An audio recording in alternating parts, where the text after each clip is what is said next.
घने जंगलों के बीच सरिस्का टाइगर रिजर्व की खामोशी में एक ऊंची पहाड़ी की चोटी पर खड़ा है एक ऐसा किला जिसके पास जाने से पहले ही दिल की धड़कन तेज हो जाती है। ये है कांकवाड़ी फोर्ट। दूर से सिर्फ पत्थरों का ढांचा, लेकिन जैसे जैसे आप इसके करीब आते हो ऐसा लगता है जैसे दीवारें आपको देख रही हों। आखिर इस किले को इतनी ऊंचाई पर क्यों बनाया गया? क्या सिर्फ दुश्मनों से बचने के लिए, या फिर यहाँ एक ऐसा छुपाया गया जिसे दुनिया की नज़रों से हमेशा के लिए दूर रखना ज़रूरी था? मुख्य दरवाजे की खड़ी चढ़ाई, मजबूत परकोटे, गोल बुर्ज और दीवारों में बने रहस्यमयी छेद, क्या ये सिर्फ रक्षा के लिए थे या किसी बड़े राज का हिस्सा? कहते हैं इस वीरान किले में कैद था दारा शिकोह, एक ऐसा शहजादा जिसे तख्त का असली हकदार माना जाता था। लेकिन उसे यहाँ क्यों लाया गया? क्या ये सिर्फ कैद थी या फिर एक ऐसी साजिश जिसने इतिहास की दिशा ही बदल दी? किले के अंदर बने टूटे महल, अलग पड़ा बगीचा, छिपे हुए रास्ते जैसे ढांचे और एक अजीब सी खामोशी, क्या ये सिर्फ खंडर है या फिर आज भी यहाँ कुछ ऐसा मौजूद है जिसे हम देख नहीं सकते लेकिन महसूस ज़रूर कर सकते हैं? तो आज की इस वीडियो में हम खोलेंगे इस किले का इतिहास, इसकी खतरनाक रक्षा व्यवस्था, कैद की कहानी और वो सच जो आज भी इन वीरान दीवारों में दबा हुआ है। लेकिन सवाल अब भी बाकी है, क्या आप इस किले का सच जानने के लिए तैयार हैं या फिर ये किला आपको भी अपने राज में कैद कर लेगा? तो नमस्कार दोस्तों, कैसे हैं आप सभी लोग? आई होप कि आप सभी लोग बढ़िया होंगे। तो आज के व्लॉग में हम राजस्थान के सरिस्का टाइगर रिजर्व के बीच पहाड़ियों पर बने कांकवाड़ी किले को एक्सप्लोर करेंगे। यह सिर्फ एक किला नहीं बल्कि एक गहरा रहस्य है जो आज भी हमें अपनी ओर खींचता है। तो चलिए इसके इतिहास और छुपे हुए सच को इधर दिखाऊं जानने की कोशिश करते तो हैं। यहाँ एक छोटी सी कुंडी जैसी कुछ बनी हुई है। ये शायद अभी बनाई गई होगी। और यह सीढ़ियां जाती हैं ऊपर और परकोटों पर। किले का यह रास्ता बहुत ही चढ़ाई नुमा है। इसका सबसे पहला कारण यही था कि दुश्मन सेना जब ऊपर चढ़ती थी तो थक जाती थी, उनकी स्पीड कम हो जाती थी और ऊपर बैठे सैनिक आसानी से उन पर हमला कर सकते थे। तीर, पत्थर या गर्म तेल तक फेंका जाता था। और यह दाहिनी तरफ जो रास्ता जाता है वो किले के भीतर एक प्राचीन मंदिर तक जाता है जो अभी भी काफी घने जंगलों से घिरा हुआ है। कहते हैं कि यह पहले इस किले का मेन रास्ता हुआ करता था, लेकिन अभी इसमें बहुत सारी झाड़ियां होने की वजह से यह रास्ता अवरुद्ध हो चुका है, बंद हो चुका है। और अब मैं आगे बढ़ रहा हूँ इस किले के सबसे मजबूत हिस्से के पास, इसका मुख्य दरवाजा। राजपूताना शैली से बना यह विशाल दरवाजा बड़े बड़े पत्थरों और मजबूत कारीगरी का एक बेहतरीन नमूना है। ध्यान से देखो, इतने बड़े दरवाजे में अंदर ही एक छोटा दरवाजा भी बनाया गया है जिसे रोजमर्रा के आने जाने के लिए इस्तेमाल किया जाता था, ताकि पूरे गेट को बार बार खोलने की ज़रूरत ना पड़े और सुरक्षा भी बनी रहे। और अगर आप इसे गौर के देखेंगे तो इस दरवाजे पर मुगल कालीन कारीगरी झलक भी साफ दिखाई देती है, जो इस किले के इतिहास और को भी दिलचस्प बना देती है। यानी ये दरवाज़ा सिर्फ एक एंट्री नहीं बल्कि राजपूत और मुगल इतिहास का एक संगम था। मुख्य दरवाजे को पार करते ही हमारे सामने दिखाई देती है ये सिंगल मंजिला इमारत जो देखने में किसी पुरानी हवेली से कम नहीं लगती। कभी ये जगह शाही ठहराव का हिस्सा रही होगी जहां सैनिक या खास लोग रुकते होंगे, लेकिन आज ये खामोश दीवारें सिर्फ अपने अतीत की कहानी सुनाती हैं। टूटी हुई बनावट और वीराने का यह माहौल एक ऐसा एहसास कराता है जैसे यह वक्त अचानक थम गया हो। क्या ये सिर्फ हवेली थी या फिर इस किले के किसी बड़े राज का हिस्सा? तो दीवारों पर बने छोटे छोटे खाने जिन्हें आले कहा जाता है, पुराने समय में इन आलों का इस्तेमाल दिया या दीपक रखने के लिए किया जाता था, ताकि रात के समय बिना ज़्यादा रोशनी फैलाए हल्की हल्की रोशनी बनी रहे। कभी कभी इन्हें छोटी कीमती चीज़ों या धार्मिक वस्तुएं भी रखी जाती थी। सोचिए, जब पूरे किले में सन्नाटा होता होगा और इन्हीं आलों में जलते होंगे दीपक, तो ये जगह कितनी रहस्यमय लगती होगी। और कौन जाने इन आलों में सिर्फ रोशनी ही नहीं बल्कि इस किले के कुछ अनदेखे राज भी छुपे हों। हवेली देखने के बाद में हवेली के पास में ये छोटा सा गुफा आपको दिखाई दे रही है। संभावना है कि इसका इस्तेमाल बारूद या हथियारों के भंडारण के लिए किया जाता होगा, क्योंकि ये मेन दरवाजे के पास है ताकि ज़रूरत पड़ने पर तुरंत इस्तेमाल किया जा सके। हम थोड़ा और आगे आते हैं तो इधर दिखाई देती है सीढ़ियाँ जो कि महल में ऊपर जाती है। और इधर ही साइड में आप देखेंगे तो आपको दिखाई देगा एक टाँका जो कि उस समय यहाँ ये जो टाँका है पुराने समय में बारिश के पानी को जमा करने के लिए बनाया जाता था ताकि इसे किले की पानी की आपूर्ति की जा सके। और आप ये देखोगे कि यहाँ दीवारों पर चारों तरफ झरोखे बने हुए जहाँ से निगरानी रखी जाती थी या फिर बंदूकों से निशाने लगाए जाते थे। और वहाँ भी आप देखोगे तो वहाँ ऊपर जाने के लिए भी सीढ़ी। अब हम थोड़ा और आगे बढ़ते हैं तो दाईं तरफ सीढ़ियाँ ऊपर जाती हुई दिखाई देती हैं। यह सीढ़ियाँ हमें किले के ऊपर हिस्से में ले जाती हैं जहाँ पहुँचते ही सामने खुलता है एक बड़ा सा चौक। पुराने समय में यह चौक बहुत अहम होते थे। यह जगह सभा बैठने और सैनिकों के इकट्ठा होने के लिए इस्तेमाल की जाती होगी और कभी यहाँ दरबार लगता होगा या फिर यहाँ से किले की गतिविधियों पर नज़र रखी जाती होगी। खुला और विशाल होने की वजह से ये चौक हवा और रोशनी के लिए बेहद ज़रूरी था। आज ये चौक वीरान है लेकिन कभी यहाँ इस किले की सबसे ज़्यादा हलचल हुआ करती थी। और यहाँ से आप देखोगे तो आपको एक शंकु आकार का छेद दिखाई देगा जिससे मेन दरवाजे पर भी नज़र रखी जाती थी। और यहाँ से हम अब थोड़ा आगे बढ़ते हैं और लेकर चलते हैं आपको इसकी तीसरी मंजिल पर और देखते हैं हमें वहाँ क्या देखने को मिलता है। तो आइए हमारे साथ और देखते हैं हमें क्या क्या देखने को मिलता है। तो दोस्तों सीढ़ियों से ऊपर आने के बाद में अगर हम इस गेट से प्रवेश करते हैं तो हमें एक दिखाई देता है छोटा सा बगीचा। यह जो बगीचा अलग अलग बने चौक और आकार के दिखाई दे रहे हैं, इन्हें मुगल सैनिक में चार बाग प्लांट कहा जाता था। इसमें पूरे बगीचे को बराबर हिस्सों में बांटा जाता था जहां हर चौक और हिस्से में अलग अलग पौधे या हरियाली लगाई जाती थी। बीच बीच में रास्ते और पानी की व्यवस्था भी थी ताकि जगह सिर्फ खूबसूरती नहीं बल्कि ठंडी और सुकून से भरी रहे। और बगीचे के बीच में बना हुआ है बड़ा सा टाँका बारिश के पानी को इकट्ठा करने के और पूरे बगीचे की सिंचाई के लिए इस्तेमाल किया जाता था। यानी ये टाँका सिर्फ पानी का भंडार नहीं बल्कि पूरे बगीचे की जान था। इनको अगर आप देखोगे तो उस समय ये इनमें पौधे उगाए जाते थे और यहाँ पे उस समय फव्वारे भी हुआ करते थे। तो चलिए दोस्तों हम यहाँ से थोड़ा और आगे करते हैं।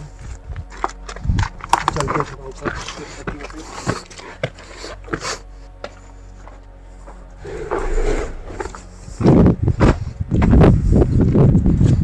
देखने के बाद तो उस समय चार बाग बगीचा कहलाता था। हम चलते हैं थोड़ा और ऊपर इन छतरियों पे।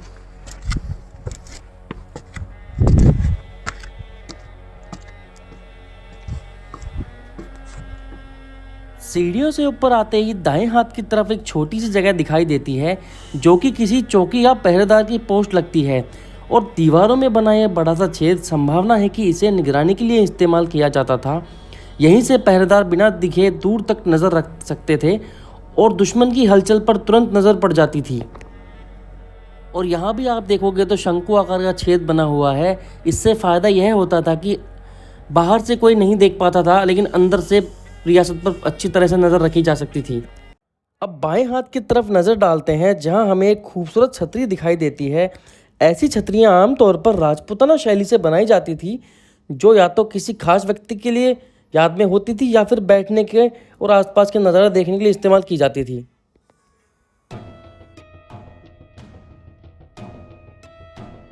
तो आइए अब हम यहाँ से ऊपर चलते हैं और यहाँ आकर एक ख़ास बात नज़र आती है। यह छतरी अष्टकोण यानी 8 कोनों से बनी हुई है जो राजपूताना वास्तुकला की एक खूबसूरत पहचान मानी जाती है।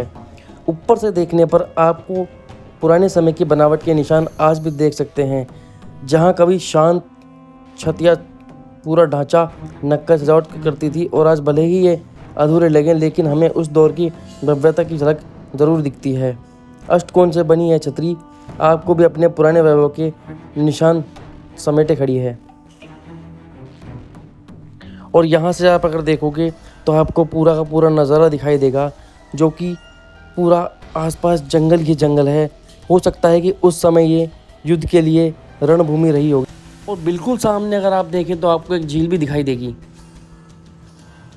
एक झील जहाँ हो सकता है कि जंगली जानवर पानी पीने आते होंगे।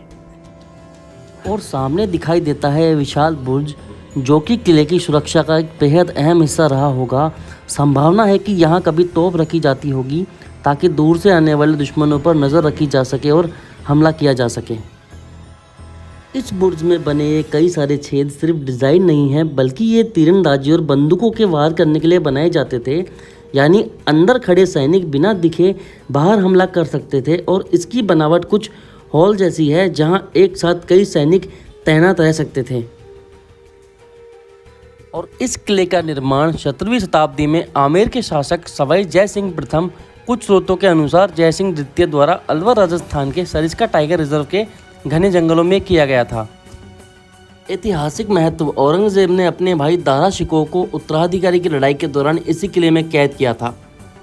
तो ये भी उस समय शायद किसी वस्तु को रखने के लिए, या फिर उस समय बिजली की व्यवस्था नहीं थी, तो यहाँ पर दीपक या चिमनियाँ रखी जाती थी। और इधर की साइड में आप देखोगे तो ये है वो पूरा महल, जो कि बहुत ही साधारण तरीके से बनाया गया था। उसकी सबसे बड़ी वजह यह थी कि यह सुरक्षा और रणनीति के लिए बनाया गया था। और यह भी माना जाता है कि यह किला इसलिए भी फेमस है क्योंकि यहाँ औरंगजेब ने अपने भाई दारा शिकोह को किले में बंदी बनाकर रखा था। अगर आप दीवार पर ध्यान दें तो यहाँ बनी ये पुष्प आकृतियाँ साफ नजर आती हैं। ऐसी फूलों की नक्काशी आमतौर पर मुगल शैली की पहचान मानी जाती है, जहाँ प्रकृति खासकर फूलों को बहुत ही बारीकी से दर्शाया जाता था। ये कलाकृति सिर्फ सजावट नहीं बल्कि उस दौर की शाही सुंदरता और कला के प्रति प्रेम को दिखाती है।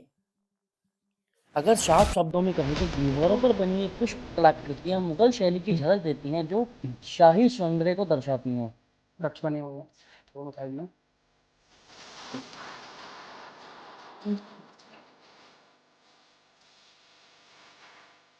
और ये जो और किले के अंदर आने के बाद अगर आप देखोगे ऊपर तो जरों से बने हुए हैं, जो कि अभी एक खूबसूरत भी चुका है।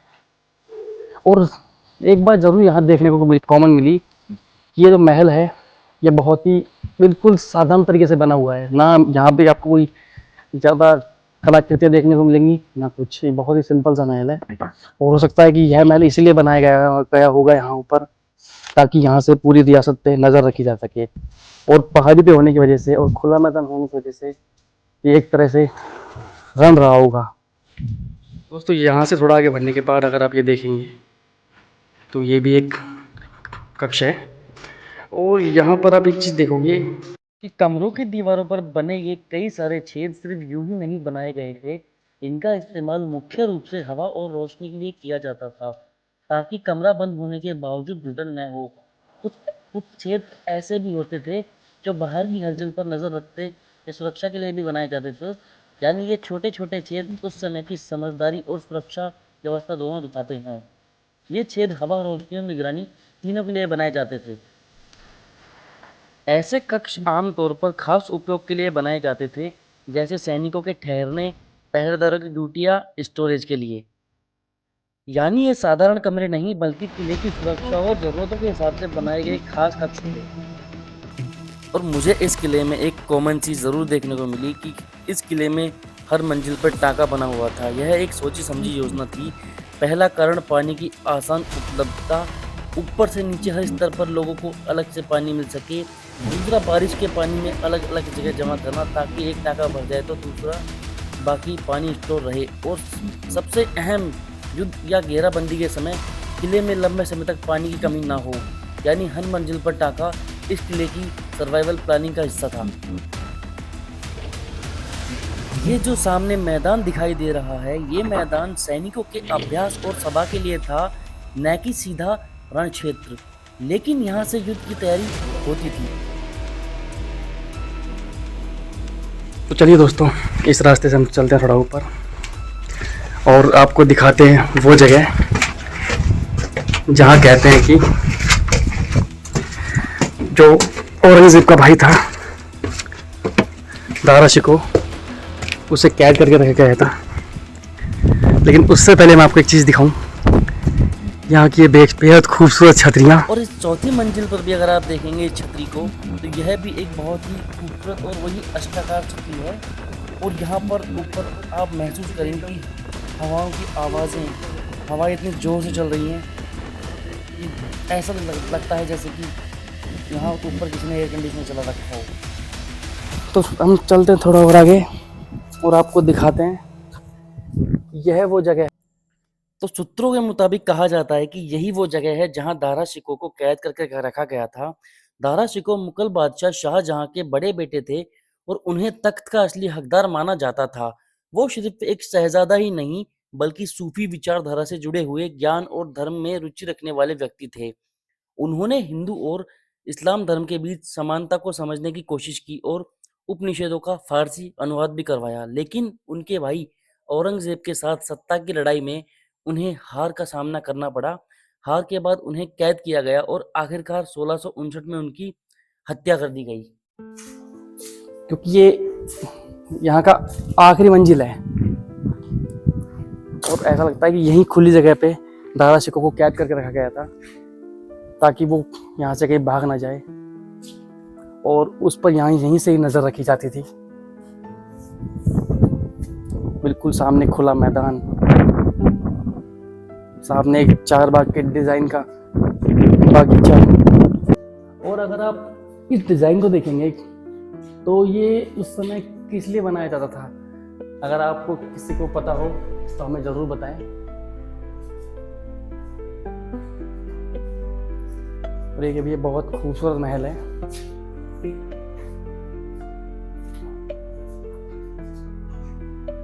ये भी एक छोटा सा, यहाँ शायद बारूद वारूद रखा जाता होगा, जिस हिसाब से छोटा सा दरवाजा है।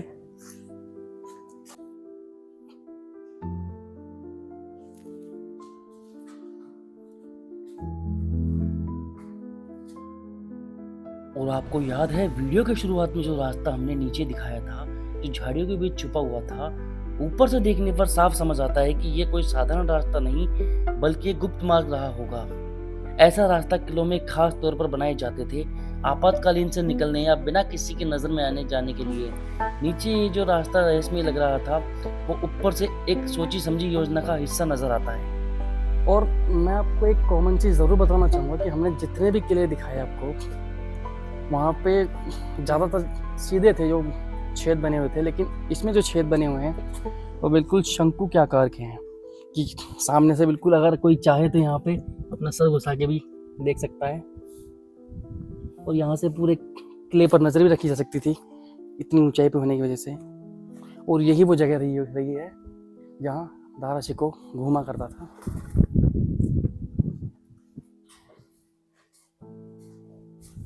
तो दोस्तों, अब हम चलते हैं थोड़ा और आगे इसकी आखिरी मंजिल पर, जहाँ से हम दिखाएंगे आपको इस किले का पूरा बेहद ही खूबसूरत नज़ारा।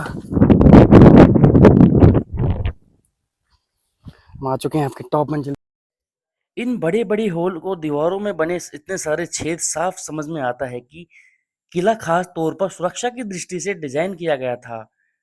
यानी यहाँ की हर दीवार, हर छेद सिर्फ बनावटी नहीं, बल्कि किले की मजबूत सुरक्षा और व्यवस्था का हिस्सा था। अगर मैं यहाँ ऊपर भी इनकी दीवारों पर आपको दिखाऊं तो यहाँ पर भी आपको वही शंकुनुमा छेद देखने को मिल जाएंगे जो हमें हर मंजिल पर देखने को मिले थे। ये किला सुरक्षा की दृष्टि से तो बना ही था और यहाँ पर बहुत ही मतलब अच्छे लेवल पर काम किया गया था निगरानी को लेकर, जैसा कि आप देख सकते हो। तो दोस्तों, किले में ऊपर होने के बाद अब हम थोड़ा साइड में चलते हैं। रास्ता थोड़ा पथरीला है और झाड़ियों से भरा हुआ भी, और दिखाते हैं एक बावड़ी जो कि यहाँ स्थित है। और सबसे पहले अगर आप यहाँ देखो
वो यहाँ से बहकर इसमें भरता होगा।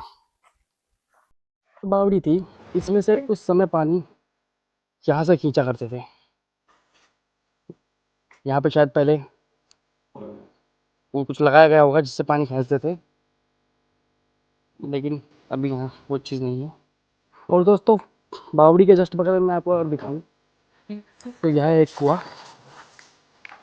अभी अगर आप देखेंगे तो यह झाड़ियों से ढका हुआ है, लेकिन ये बहुत ही गहरा कुआं है। और थोड़ा साइड में जाकर मैं आपको दिखाता हूँ, कुछ और दिखने को मिलेगा। वो भाई साहब पानी पी रहे हैं हमारे। तो बावड़ी से आने के बाद अगर हम थोड़ा ऊपर आके देखें तो यह वो जगह है जहाँ पे किले का ध्वज लगाया जाता था। और यहाँ से दिखाई देता है आपको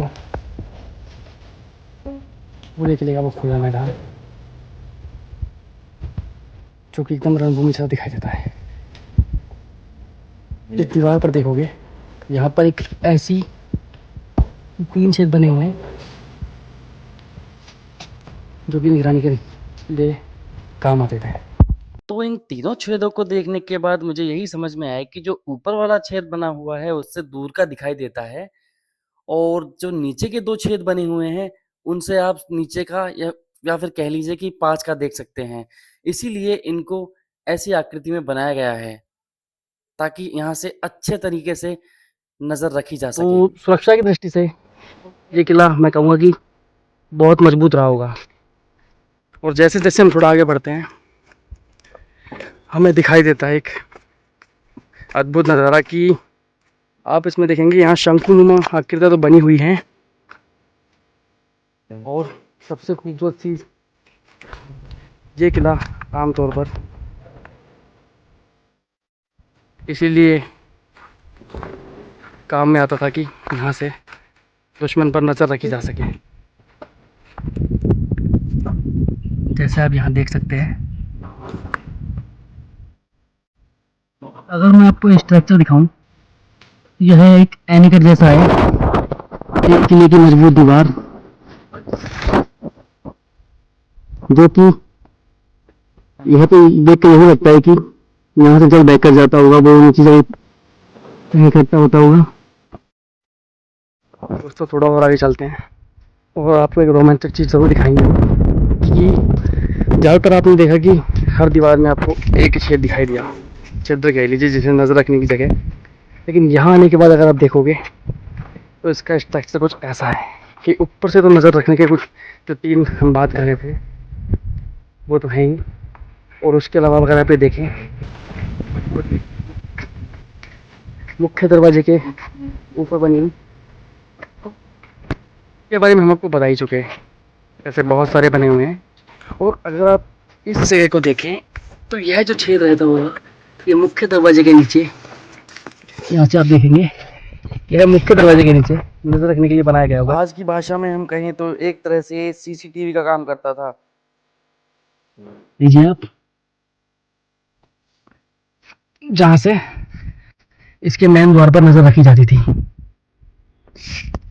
चलिए दोस्तों, अब हम चलते थोड़ा नीचे और आपको दिखाते हैं वो सामने बनी हुई वो बुर्ज,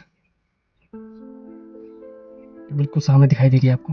तो यह आप जगह देखोगे, ये वही रास्ता है जो हम आपको ऊपर से दिखा रहे थे, जो कि गुप्त रास्ते के रूप में काम आता है। यहाँ से जाया जाता है नीचे, और सामने एक बुर्ज है, उससे यहाँ का पूरा जो रणभूमि है, पूरा मैदान जैसा पूरा यहाँ से दिखाई देता है। ये वही जगह है। तो दोस्तों, इस वीडियो में सिर्फ इतना ही। आई होप को आपको हमारी वीडियो अच्छी लगी होगी। अगर आपको हमारी वीडियो अच्छी लगी हो तो वीडियो को लाइक करें, चैनल को सब्सक्राइब करें, कमेंट करें और बताएं हमारी वीडियो में आपको सबसे अच्छा क्या लगा।